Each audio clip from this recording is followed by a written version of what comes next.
crafty cuties, can you believe that we are at the end of 2016? It's crazy. So I did a lot of planning in 2016. So for today's video, I'm going to share with you overall what worked well for me and what did not. We're going to flip through my planners, and I'm doing this in collaboration with a few other ladies. So really quick before we hop into the video, I want to share with you who those ladies are, and I would just love for you to check their videos out after this. Then you can have a bunch of ideas for what you can try for 2017.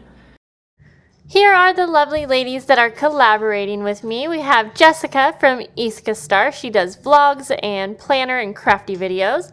We have Haley from Mama Haley 1. She also does vlogs and other fun stuff. And then we have Caitlin, and she has a mommy channel, and she does a great variety of videos as well, so please check them out. Okay, so it's time to hop on in, and basically I'm just going to do a really quick flip through of all of the planning that I did for 2016. So I got kind of a late start, but I started in my Happy Planner in 2016. This is actually the first year that I did planning like this. I've always used planners, but I had never decorated. So I feel like I started out pretty strong, guys. I did a lot of decorating in my planners. I did a ton of Plan With Me videos, which you may have seen, and I was just really into dolling up my planners. I loved using my Happy Planner, but I later put it in this Carpe Diem folder, or like binder, because I found that I needed lots of space and I really liked traveling with my planner. The Happy Planner just didn't really work for me because I didn't find it to be durable enough for tossing in a bag and taking everywhere. I felt like things fell out, and I don't know, it just wasn't working for me. So that's kind of why I switched it into the binder. However, I then realized that it was just too big. It was just too much, and I really like doing scrapbooking. So I felt like I kind of turned this Happy Planner into a scrapbook.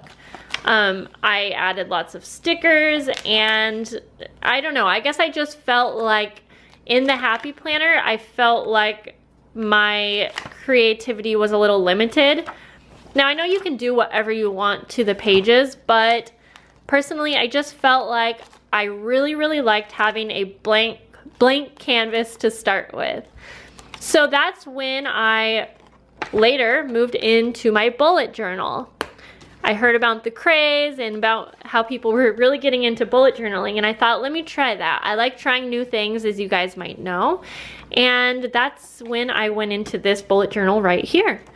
I loved it from the start. I just really like starting with a blank canvas. I like the fact that you can do whatever you want in here. Now I know you can do whatever you want in a Happy Planner as well, but it's just something about starting with a blank canvas that I really liked. I like how easy this is to take with me on trips. I like that I can turn it into an art journal if I want when I'm on vacation or something like that. I guess the only thing that I don't love about it is the fact that I can't really store lots of papers in here. You know, they're gonna fall out. But it's easy enough to washi tape something in here, and I really just like that I can have everything in one spot. I can use this as a to-do list, I can use it as a ovulation tracker, I can use it as a mood tracker, I can use it for my grocery list and meal planning, and it's just really convenient for me. So that I finished that one, and then this is the one that I am in currently. Now I know a lot of people start a new planner for 2017. As far as I know right now, I'm probably not going to do that. I believe I'm just going to continue on in this book. I like my things to, I don't know, I guess I want this to be complete. You know, I want this book to be completely filled out, and I'm not sure what else I could use it for. So I don't want there to be a huge, I don't want it to, sorry, let me start over. I don't want it to end in December and then just have a bunch of random stuff in here. I really just want it to be a continuation. And so I think that I will continue on in here. So like I mentioned, I'm going to point out a few things that worked well for me in planning. And what I've already been talking about is I like having a blank canvas, so bullet journaling is something that works really well for me. Something else that works well is to have my I'm so sorry guys, I'm really tired today.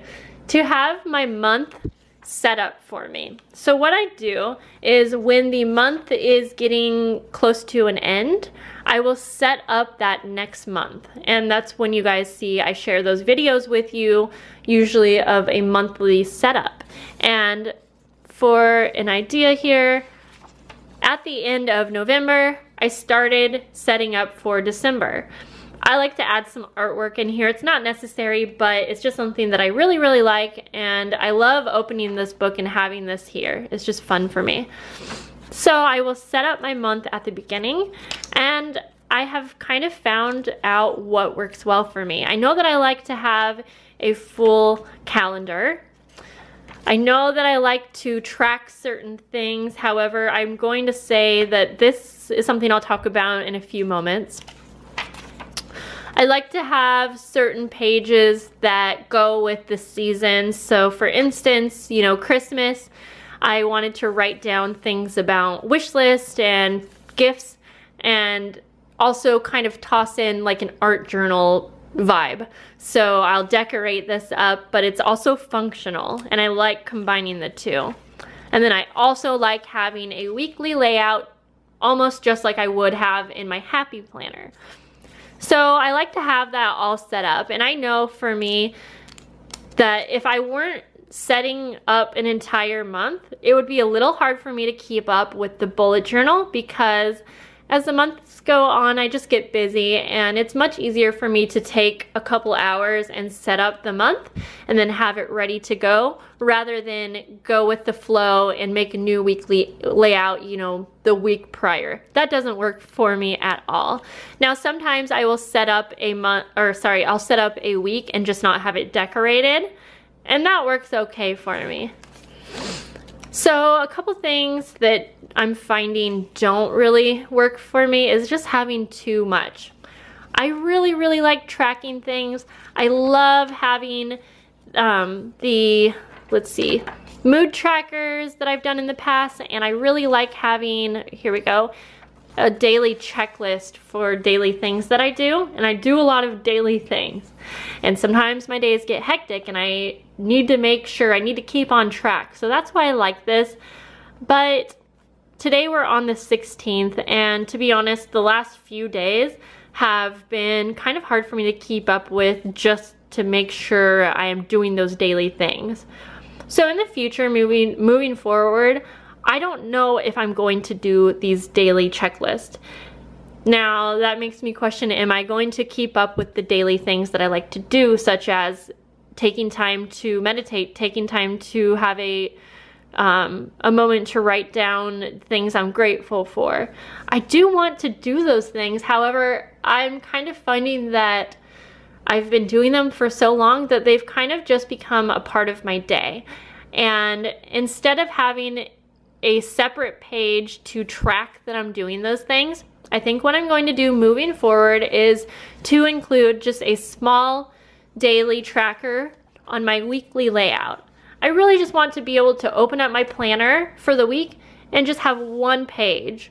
You know, of course, maybe every so often I'll have to flip back through to my monthly page, but for the most part, I really just want everything to be on one page. And again, that's why I like my bullet journal, because I can set it up however I would like. Now, I am a little limited with space, of course, but I haven't found that to be an issue. I love that I can have my meal tracker on here as well. So I'm kind of going all over the place, but I guess what I'm saying is the one thing that I'm probably not going to continue doing is having so many different pages. I don't think I'm gonna have a separate page for gratitude, a separate page for my dailies. I mean, I may try it one more month just to see, because it's fun to set up, but just keeping up with, it's definitely a lot. One thing that I will definitely keep doing is I track my ovulation and periods, and I do charting by temping and things like that because we want to have another baby, and this is helpful to me. So I'll keep up with that for sure. Until, I mean, I don't know, I personally, I guess even after being pregnant, I may continue to do that because I have found it to be really, really great to learn more about my body and stuff. But that's a completely different video. Yeah, so I think that's really all there is to say. I hope that gave you an idea of how my planning has kind of evolved and changed in 2016. For the most part, I feel like it's kind of stayed the same, just little changes here and there. And I'm really excited for the new year. I definitely think that heading into 2017, I want to be a little bit more simple, and I want to not put so much thought into my planning. I just want it to be there. I want it to be very functional, but I still want to be able to have some creative flexibility with it. So I hope that was fun for you guys, and I hope that it would be helpful for you if you're kind of figuring out where to go with your planning in 2017. And I would love to hear what your plans are, if you plan to use a bullet journal or a planner, or you know, whatever you may be wanting to do. I think it would be fun to have a conversation down below, and we can help give each other ideas and, you know, just share ideas. So on that note, I hope that you will go check out the other ladies' videos so that you can get some more ideas and you can see how different we are. I think that's kind of fun. And let me know down below if you go check them out, or you can let them know you came from my video, whatever you want to do, guys. And I appreciate you guys so much. I appreciate you sticking around with me for this year. I can't wait to see what's going to come in 2017. I hope you'll stick with me. And our Crafty Cutie family is definitely growing, and I am so excited for that. So I hope you are along for the ride. And I'll see you in the next video, guys. Bye.